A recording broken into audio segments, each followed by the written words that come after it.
Good morning, Eve. It's your second day at the house. Your second day with hiccups.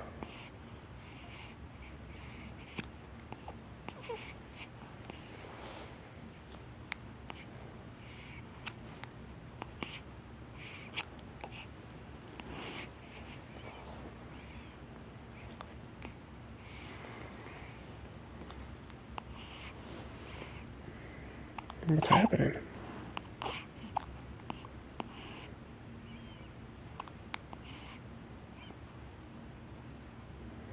What's going on?